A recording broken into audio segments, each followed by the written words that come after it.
성경 말씀 함께 읽겠습니다. 함께 읽을 말씀 요한복음 4장 19절에서 26절입니다. 요한복음 4장 19절에서 26절. 제가 가지고 있는 성경은 신약 148페이지 정도에 있습니다.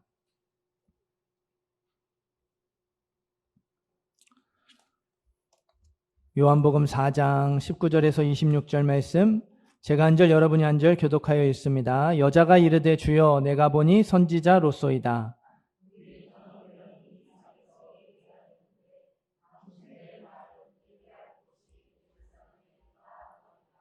예수께서 이르시되 여자여 내 말을 믿으라. 이 산에서도 말고 예루살렘에서도 말고 너희가 아버지께 예배할 때가 이르리라.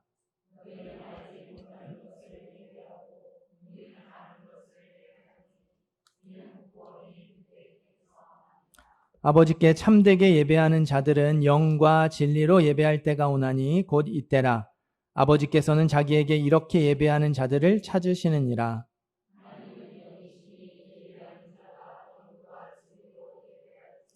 여자가 이르되 메시아 곧 그리스도라 하는 이가 오실 줄을 내가 아노니 그가 오시면 모든 것을 우리에게 알려주시리이다.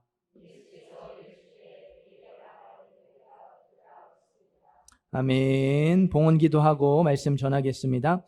은혜와 사랑이 풍성하신 아버지 하나님, 우리 한 사람 한 사람에게 예배할 마음을 주시고 우리의 발걸음을 이 자리로 불러 모아 주시니 감사드립니다. 하나님의 은혜에 감사하며 믿음으로 예물 드렸습니다.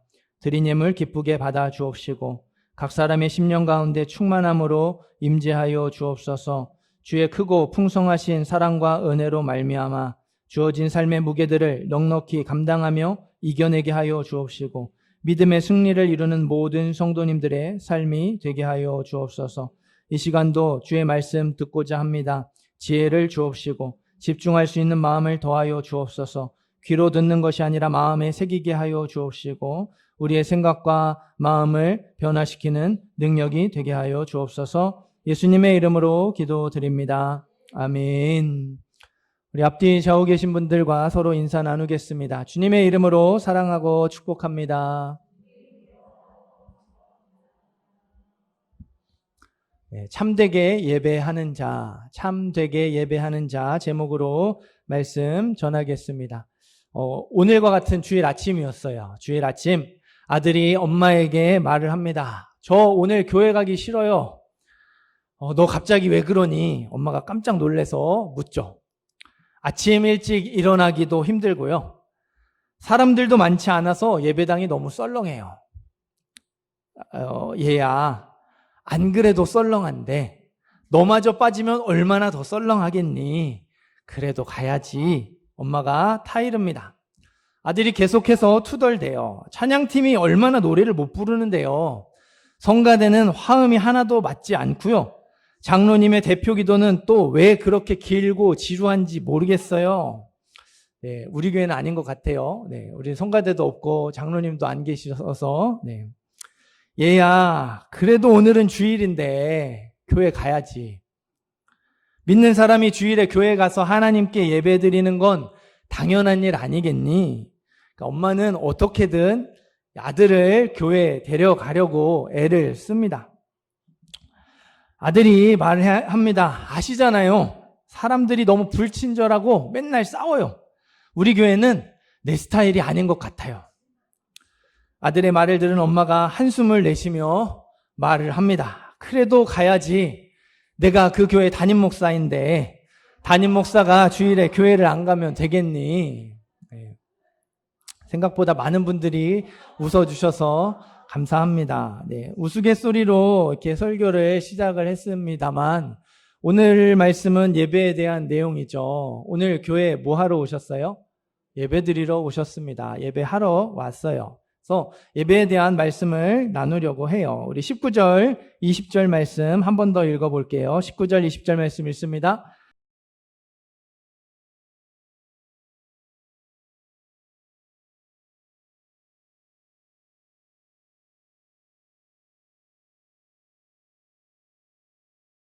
아멘. 예수님이 사마리아 여자에게 남편을 불러오라고 말씀을 하셨죠. 근데 여자는 뜬금없이 예배 장소에 대해서 질문을 해요. 이 산에서 예배드리는 것이 맞습니까? 아니면 예루살렘에서 예배드리는 것이 맞습니까? 그러니까 자기의 부끄러운 모습, 숨기고 싶은 그거를 예수님이 훅 찌르고 들어오시니까 말을 돌리는 거죠. 그렇다고 뭐 아무렇게나 나오는 대로 내뱉은 말은 아니에요. 어디에서 예배 드리는 것이 맞을까? 사마리아 여자도 예배를 드리고 싶었거든요. 그래서 올바른 장소, 바른 장소에서 예배를 드리고 싶었어요. 이 예배 장소에 대한 고민이 있었죠. 그래서 예수님도 너 왜 말을 돌리냐? 다른 말 하냐? 꾸짖지 않으시고요. 목마름에 대해서 이야기하시다가 예배에 대해서 대화의 주제를 바꿔서 계속 대화를 이어가셨어요. 당시에 사마리아 사람들은요, 이 산, 그리심산입니다. 그리심산에서 예배를 드렸어요. 예배를 원래는 어디에서 드려야 했어요? 유대인들이 주장하는 예루살렘, 성전이 있는 예루살렘에서 예배를 드려야 했어요. 그게 맞죠?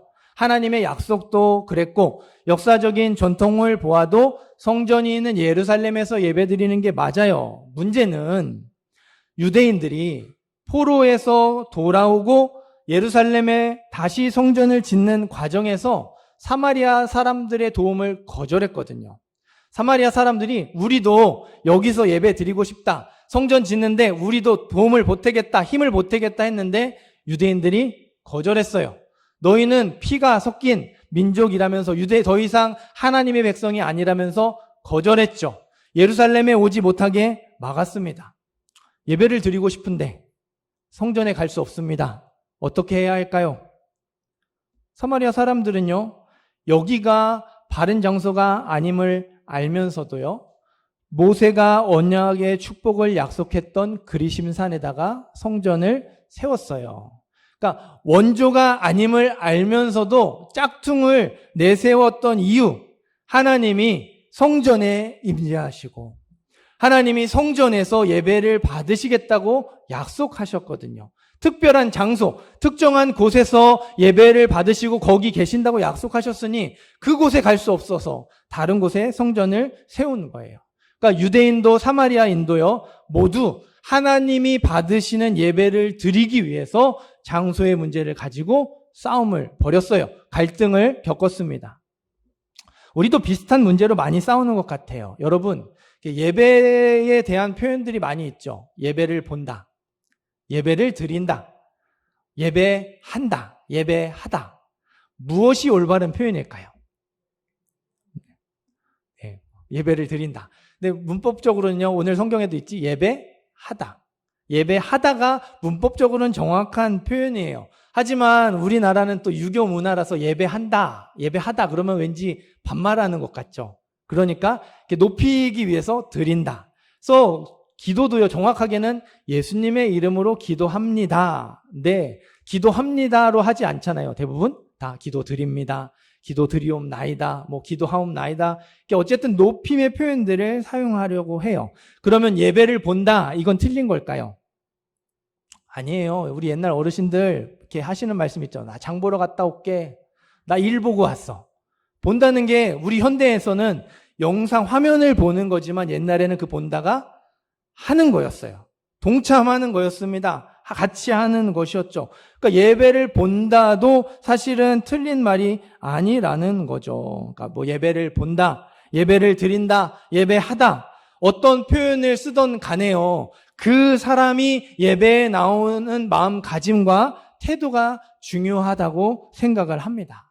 그러니까 이거는 맞고 이거는 틀렸다 이렇게 싸우고 이렇게 손가락질할 문제가 아니라고 생각을 해요. 이것만이 아니죠. 헌금하는 문제, 교회 올 때 입고 오는 옷의 문제, 하나님이 받으시는 예배를 드리기 위해서 우리 이렇게 많은 규칙과 전통들이 세워져 있었어요. 그런데 그것들로 인해서 얼마나 많은 갈등과 다툼이 또 일어나는지 우리가 많이 겪었죠. 90년대 후반에 2000년대 초반에 한참 유행했던 광수생각이라는 만화가 있어요. 그 사람이 그 만화를 그린 사람이 이렇게 이런 경험을 고백했습니다. 한 중고등학교 시절에 여자 친구가 마음에 들어서 교회를 갔던 것 같아요. 예배 드리러 이제 잘 보이고 싶은 마음에 자기 딴에는 잘 멋진 옷, 깨끗한 좋은 옷, 추리닝을 입고 갔습니다. 90년대 후반이면 추리닝 입고 교회 갔다가 어떤 일이 일어났을까요? 엄청 욕을 먹었어요. 어떻게 교회에 올 때 추리닝을 입고 오냐. 그러니까 이 아이의 입장에서 어때요? 자기 딴에는 그게 제일 좋은 옷이었어요. 근데 교회 그 기준과 전통에서는 그거는 입고 오면 안 되는 옷이었죠. 그래서 처음 간 자리에서 욕을 먹고 상처를 받아서 다시는 교회를 가지 않았다고. 그때도 그 인터뷰라는 그때도 지금도 교회를 다니지 않는다고 이야기를 했어요. 참 안타깝죠. 그러니까 우리 예배의 전통들이 있습니다. 하지만 이 전통들은요, 진리가 아니에요. 언제든지 변할 수 있는 그러한 기준과 규칙이죠. 이게 얼마든지 변할 수 있다는 것을 알게 해주었던 사건이 있어요. 아직도 끝나지 않은 코로나입니다. 코로나 전에 영상으로 예배드리는 거 꿈도 못 꿨죠. 영상으로 예배드린다? 예배로 쳐주지도 않았어요. 하지만 코로나가 터지고 나서 강제적으로 교회에 올 수 없는 상황들이 생기면서 영상으로 예배드린다. 아주 자연스러운 것이 되었고 또 예배의 일부가, 예배의 하나가 되었어요.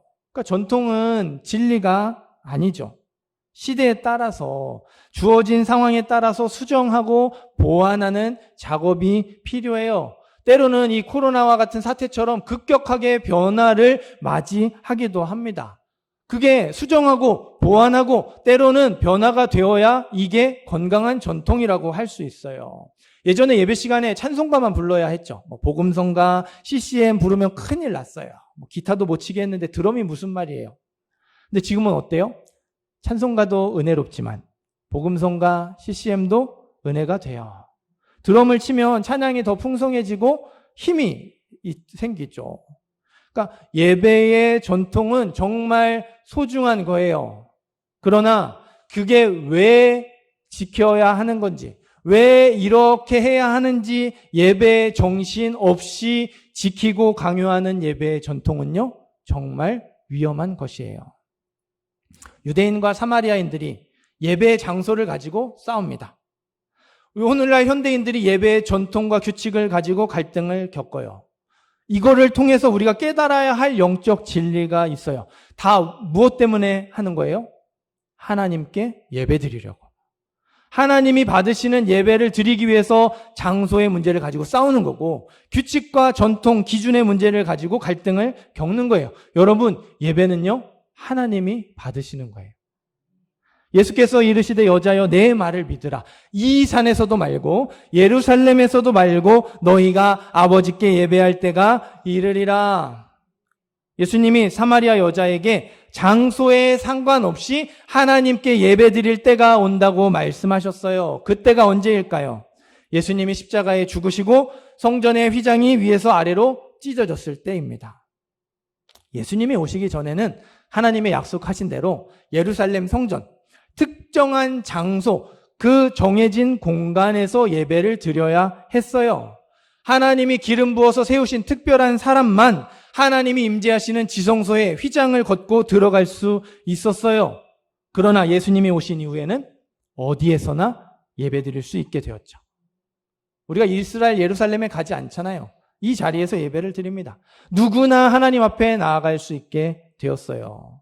언제 어디서나 누구든지 하나님 아버지께 예배드릴 때가 이른 것입니다. 사랑하는 성도 여러분, 어디에서 예배를 드리느냐, 어떻게 예배를 드리느냐, 이것보다 더 중요한 것이 있습니다. 누구에게 예배 드리느냐. 우리는 하나님 아버지께 예배를 드립니다. 이 산에서도 말고 예루살렘에서도 말고 너희가 아버지께 예배할 때가 이르리라. 여호와께 그의 이름에 합당한 영광을 돌리며 거룩한 옷을 입고 여호와께 예배할지어다. 예배는 하나님이 받으시는 거예요.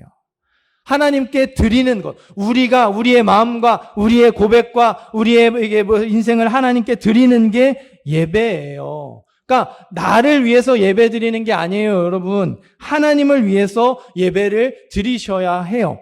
우리 교회 예배 순서 사도신경으로 시작을 해서 축도로 끝나죠. 이 예배 순서 찬양과 기도와 말씀이요, 나를 위해서 있는 순서가 아니죠.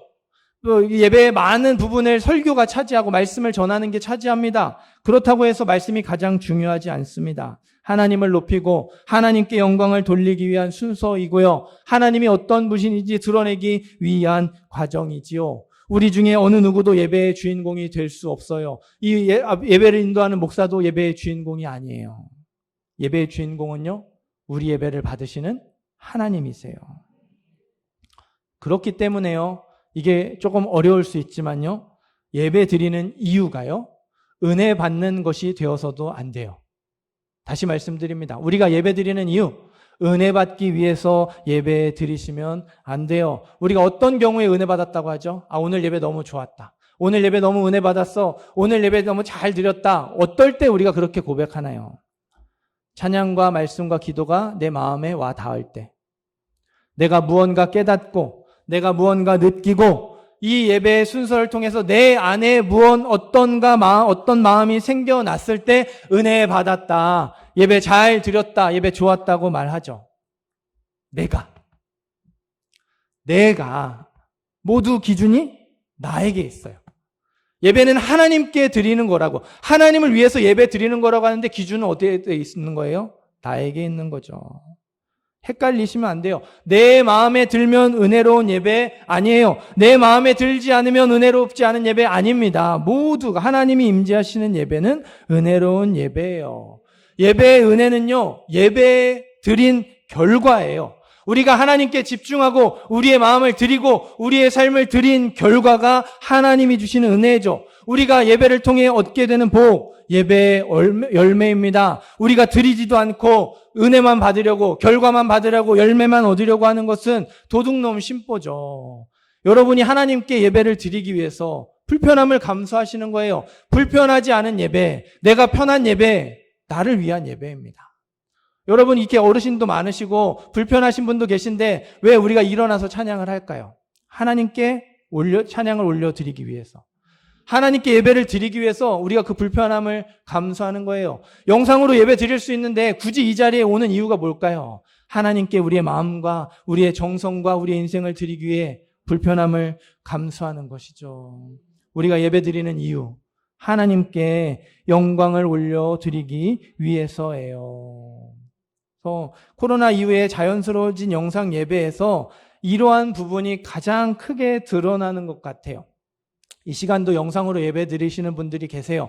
불가피한 상황에서 어쩔 수 없이 예배를 드립니다. 괜찮아요. 그러나 영상으로 예배 드리시는 분들도 기억하셔야 될 거는요, 영상으로 예배 드릴 때요, 주도권은요, 나에게 있어요. 실시간으로 처음부터 끝까지 진지하게 참여하시면 차라리 다행인데요, 영상 예배의 특징이 뭘까요? 실시간으로 중계를 올려놔도요, 내가 원할 때 켜고 내가 원할 때 끌 수 있어요. 눈치 볼 사람 없으니까 행동도 자유롭죠. 딴짓해도 뭐라는 사람 없어요. 그러니까 집중도가 급격하게 떨어지죠. 온전히 예배 드리는 게 정말 어려워요. 그렇게 힘든 영상 예배, 저도 영상으로 예배를 한번 드려봤습니다만 그 힘든 영상 예배를 잘 드리시는 분들 보면요, 이 자리에서 예배를 잘 드리시는 분들이시더라고요. 그러니까 영상으로 예배 드리시는 분들께 부탁을 드립니다. 주도권을 여러분에게 두지 마시고 하나님께 두시기를 바랍니다. 그러니까 이 자리에서 예배를 드리든 영상으로 예배를 드리든 이 예배가 나를 위한 예배인가, 하나님을 위한 예배인가 곰곰이 생각해 보시기를 바랍니다. 하나님을 위한 예배, 하나님께 예배 드리는 저와 여러분이 되기를 간절히 소원합니다. 그러면 하나님을 위해서 예배 드린다, 하나님께 예배 드린다고 하는데 하나님이 어떤 예배를 받으실까? 하나님을 위해서 드리는 예배는 어떤 것일까? 우리 23절, 24절 말씀 함께 읽겠습니다. 23절, 24절 읽습니다.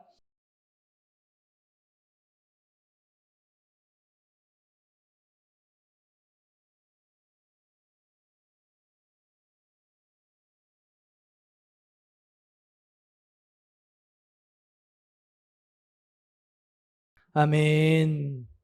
예수님이 말씀하셨어요. 하나님께 참되게 예배드리는 사람은 영과 진리로 예배드리는 사람이다.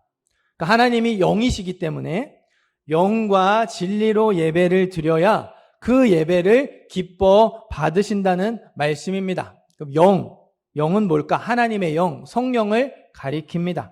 누구든지 목마르거든 내게로 와서 마시라. 나를 믿는 자는 성경의 이름과 같이 그 배에서 생수의 강이 흘러나오리라 하시니 이는 그를 믿는 자들이 받을 성령을 가리켜 말씀하신 것이라. 예수님이 사마리아 여자에게 주겠다고 하신 영생하도록 솟아나는 샘물, 그 생명의 샘이 바로 성령을 가리켜요. 내가 곧 길이요 진리요 생명이니 나로 말미암지 않고는 아버지께로 올 자가 없느니라. 진리는 예수님 자신을 가리킵니다. 영은 성령님, 진리는 예수님이에요. 하나님이 받으시는 참된 예배, 영과 진리로 드리는 예배는요, 진리이신 예수님을 통해서 보혜사 성령으로 드리는 예배예요. 갑자기 어려워지죠? 이게 무슨 말일까?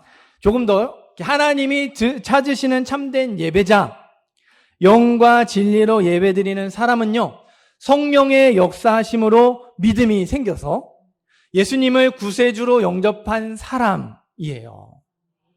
그러니까 성령의 역사로 믿음이 생겨서 그 구원의 은혜에 감사하며 드리는 예배가 영과 진리로 드리는 예배, 성령과 예수님을 통해 드리는 예배라는 거예요. 죄 사함의 기쁨과 구원의 감격으로 드리는 예배를 하나님이 기뻐 받으십니다. 죄 사함의 기쁨과 구원의 감격으로 예배드리는 사람을 하나님이 찾고 계세요. 예배는요, 하나님께 드리는 것이죠. 구원받은 사람에게 나타나는 자연스러운 반응이는 거예요. 나를 구원해 주신 은혜가 너무 감사해서, 지금까지 나를 지켜주시고 도와주신 하나님의 사랑과 은혜가 너무 감사해서 그 감사한 마음을 드리는 것, 그 하나님의 하나님 되심을 고백하고 인정하는 것, 그게 예배란 말이에요. 방금도 봉헌 기도에서 제가 그렇게 고백을 했죠. 하나님, 우리에게 예배할 마음을 주시고 우리를 이 자리로 불러주셔서 감사하다고. 우리가 하나님께 예배 드리려고, 오늘 주일이구나, 2부 예배 와야지, 그렇게 마음을 먹고 준비해서 이 자리에 온 것 같죠? 절대로 그렇지 않아요. 하나님이 우리 각 사람에게 찾아오셔서 믿음을 주시고 교회에 올 마음을 주시고 교회에 올 때 어려움이 없이, 환경에 아무런 어려움이 없도록 붙들어 주셨기 때문에, 지켜주시고 보호해 주셨기 때문에 우리가 이 자리에서 예배 드릴 수 있는 거예요. 영상으로 예배 드릴 수 있는 거예요. 그렇기 때문에 예배는요, 구원받은 하나님의 백성이 나를 구원해 주신 하나님의 은혜를 기억하며 감사한 마음으로 자기의 인생을 드리는 행위입니다. 하나님의 놀라운 사랑과 은혜에 대한 자연스러운 반응이고 기쁨과 감사의 고백, 표현이 예배임을 기억하시기를 바라요. 그래서 어떤 목사님은요, 우리의 예배는 감사로 시작을 해서 감사로 끝나야 한다고 말씀하셨어요. 하나님 구원해 주신 은혜가 감사해서, 지난 한 주 또 지켜주신 은혜에 감사해서, 이 자리에 불러주신 은혜에 감사해서 감사로 예배를 시작하고, 이 예배의 과정을 통해서 하나님이 어떤 분이신지를 다시금 깨닫고 그 하나님을 붙들며 감사함으로 나가는 것이 예배다, 이렇게 말씀해 주셨습니다. 이용규 선교사님, 제가 몇 번 소개를 해드렸죠. 더 내려놓음 책을 쓰신 분, 몽골의 평신도 선교사로 가셨어요. 하루는요, 이제 이제 예배를 드리기 위해서 한 지역을 방문을 하셨습니다. 예배 시간이 다 되어서 이렇게 한 소녀가 땀을 뻘뻘 흘리면서 예배당 안에 들어오는 거예요. 왜 이렇게 땀을 흘리면서 이렇게 숨을 헐떡이면서 들어왔냐 물어보니까, 이 소녀가 예배 드리기 몇 시간 전에 소를 잃어버린 겁니다.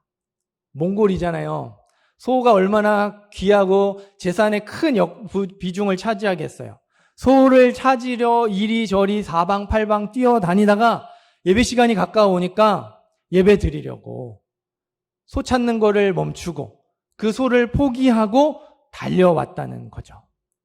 자기를 구원해 주신 하나님의 은혜에 감사하고 그 사랑을 기억하면서 소가 아닌 하나님을 선택한 거죠. 하나님께 내 마음을 표현하기를 결단하고 달려왔다라는 거예요. 사랑하는 성도 여러분, 하나님이 먼저 우리를 사랑하셨습니다. 먼저 우리를 찾아오셨어요. 우리를 구원하기 위해서 하나뿐인 아들 예수님을 우리 대신 십자가에 죽게 하셨습니다. 하나님은 지금까지 우리를 지켜주셨고요. 지금 이 순간에도 우리를 지켜주고 계십니다. 앞으로도 계속해서 죽을 때까지 우리를 지켜주실 거예요. 우리는 우리를 향한 하나님의 사랑과 은혜에 감사하며 마땅히 반응해야 해요. 그 마음을 표현하고 우리의 마음을, 우리의 인생을 올려드려야 합니다. 그게 바로 예배예요. 이용규 선교사님의 이야기를 계속 하겠습니다. 선교사님이 얼마나 마음에 감동이 되었는지, 이 소녀의 결단, 이 소녀의 이 고백이 너무 귀한 겁니다. 하나님께 기도드렸대요. 하나님, 소가 아닌 예배를 선택한 이 소녀의 믿음을 기쁘게 받아주세요. 이 소녀의 예배를 기쁘게 받아주시고 이 소녀의 믿음이 부끄럽지 않도록 붙들어 주세요. 기도했어요. 하나님이 어떤 분이신지를 바라보면서 그 하나님의 은혜가 더 넘치도록 부어지기를 간구했습니다. 예배가 끝났어요. 정말 기적 같은 일이 일어났습니다. 바깥에서 소 울음소리가 들려온 거예요. 집 떠난 그 소가, 잃어버렸던 소가 자기 발로 예배의 초소를 찾아왔어요. 소를 포기하고 예배 드리는 것을 선택했는데 감사의 마음을 표현하고 기쁨으로 예배 드리기를 선택한 이 소녀는 하나님의 은혜도 얻었고 소도 얻게 되었어요. 이것이 참되게 예배하는 자, 영과 진리로 예배하는 자에게 주시는 복이에요. 여러분, 이게 소 찾은 거에 너무 마음을 빼앗기지 마시고요. 이 소녀는 소 찾은 게 기뻤을까요? 아니면 하나님이 이렇게 좋으신 분이구나, 하나님을 알게 된 것이 기뻤을까요? 하나님이 얼마나 좋으신 분이신지, 하나님이 얼마나 위대하신 분이시고 신실하신 분이신지 깨닫고 경험한 그 사실이 더 기뻤겠죠. 그러니까 예배의 복, 예배의 은혜는요, 하나님이 어떠한 분이신지 알게 되는 거예요. 하나님 아버지께서는 자기에게 이렇게 예배하는 자들을 찾으시느니라. 하나님은요, 이 몽골 소녀처럼 하나님을 참되게 예배하는 예배자를 찾고 계세요. 참된 예배자의 예배를 기뻐 받으시고요, 그 사람에게 충만함으로 임재해 주십니다. 하나님의 임재를 충만하게 경험한 예배자, 참된 예배자, 하나님이 어떤 분이신지를 분명하게 깨닫고 확실하게 경험하고 마음에 새기겠죠. 하나님을 알아가는 지식이 그 안에 쌓이게 됩니다. 요한복음 4장에서 사마리아 여자가요, 예수님을 부르는 호칭은요, 하나가 아닙니다. 예수님과 대화를 나누는 중에 계속 예수님을 부르는 호칭이 달라져요. 처음에는 당신, 그냥 유대인 남자였어요. 낯선 유대인 남자였어요. 대화를 나누다가 주여, 권위 있는 랍비로 예수님에 대한 시선이 달라집니다. 자기의 속마음을 꿰뚫어 보시고 감추어졌던 것을 드러내시자 선지자로서이다, 하나님의 사람으로 다르게 보여집니다. 그리고는 결국에 그리스도, 예수님이 간절하게 기다렸던 구원자, 메시아라는 사실을 깨닫게 되죠.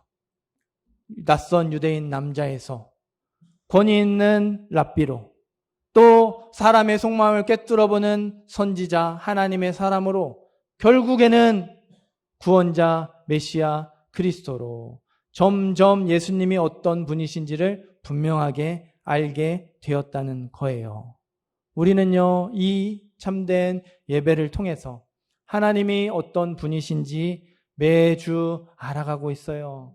하나님의 마음이 어떠한지, 하나님의 뜻은 또 무엇인지 하나하나 배워가며 깨닫고 있습니다. 참된 예배의 복, 소를 되찾은 게 아니에요. 하나님을 아는 것입니다.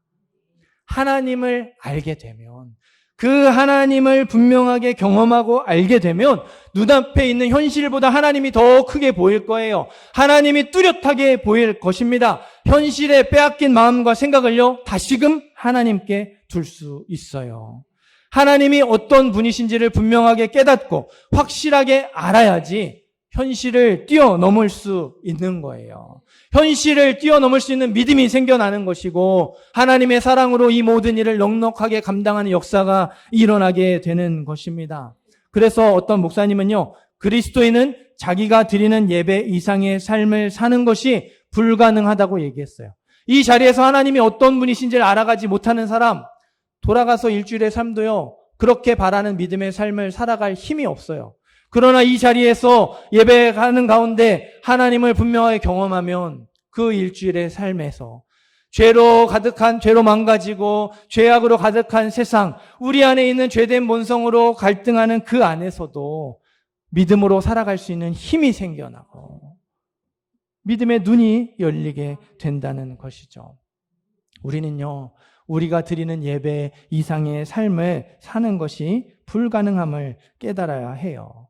이 자리에서 예배에 성공해야 우리의 일주일의 삶의 자리에서도 삶의 예배가 성공할 수 있습니다. 사마리아 여자를 보세요. 예수님을 만났죠. 참된 예배의 자리로 들어갔습니다.